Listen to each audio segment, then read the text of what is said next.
전기차태야죠. 태야죠 태.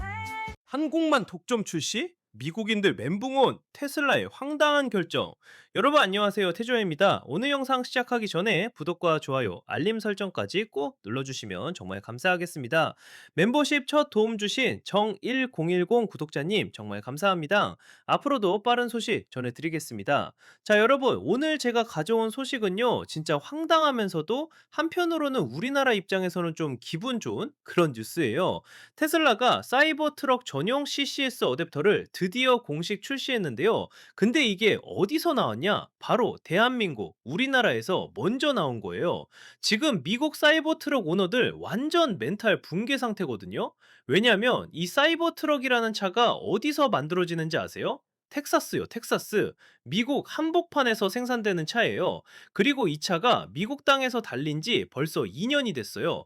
캐나다까지 포함하면 총 1년 추가해서 북미 시장에서는 이미 한참 달리고 있는 차라고요. 그런데 이 차 충전하려면 필수로 필요한 공식 하드웨어가 지금까지 없었던 거예요. 상상이 되세요? 차는 팔아놨는데 제대로 충전할 수 있는 장비가 없다는 거.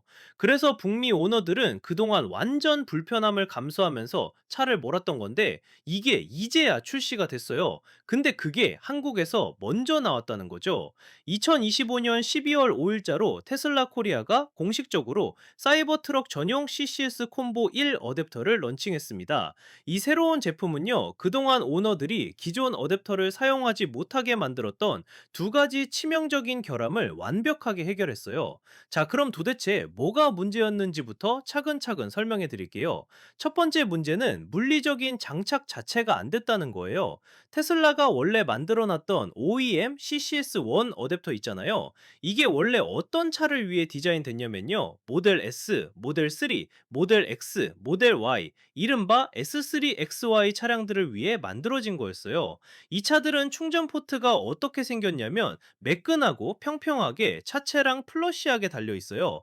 그래서 어댑터 머리 부분이 좀 두툼해도 문제없이 꽂을 수 있었던 거죠. 근데 사이버 트럭은 완전 다르게 생겼어요. 사이버 트럭은 플라스틱 팬더 트림 때문에 충전 포트가 안쪽으로 쑥 들어가 있거든요. 움푹 파인 형태로 되어 있다는 거예요. 그러니까 기존 어댑터의 두툼한 머리 부분이 완전히 꽂히지를 않는 거예요. 물리적으로 공간이 안 맞으니까 끝까지 들어가지를 않는다고요.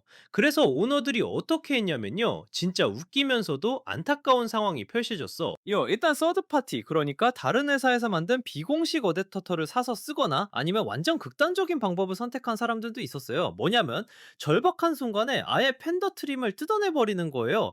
차 외장을 떼어내서까지 충전하려고 했다는 거죠. 얼마나 답답했으면 그랬겠어요. 그런데 이번에 한국에서 나온 새로운 어댑터는 목 부분이 길게 연장돼 있어요. 그래서 팬더 플레어를 완벽하게 피해서 들어갈 수 있게 설계가 됐다는 거예요. 처음으로 OEM, 그러니까 순정 제품으로 딱 맞게 꽂을 수 있는 완벽한 핏을 제공하는 거죠. 자, 근데 여러분, 문제는 여기서 끝이 아니었어요. 두 번째 문제가 있었는데 이게 더 중요한 문제거든요. 바로 전압 구조 문제예요. 이 새로운 어댑터는 1000V에 500A 충전을 지원해요. 근데 이전 어댑터는 뭘 지원했냐면 멀작 500V에 300A만 지원했어요. 숫자만 봐도 완전 차이 나죠? 왜 이게 문제가 되냐면요. 이전 스펙은 테슬라의 옛날 400V 차량들한테는 충분했어요. 모델 3나 모델 Y 같은 차들은 400V 아키텍처로 돌아가거든요. 근데 사이버 트럭은 완전히 다른 놈이에요.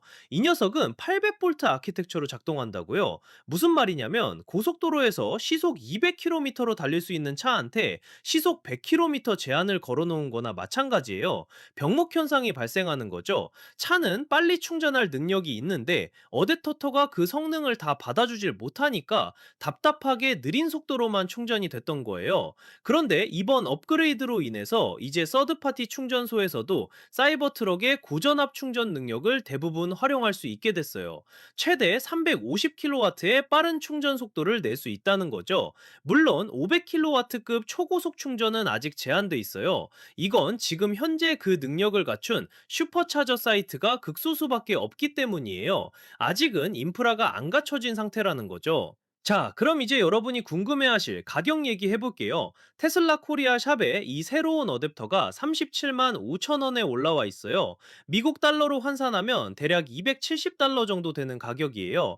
이 가격이 비싼지 싼지 감이 안 오시죠? 현재 미국 시장에서 이 공백을 메우고 있는 고급 서드파티 제품들 가격대랑 비교해 보면 거의 비슷하거나 경쟁력 있는 수준이라고 보시면 돼요.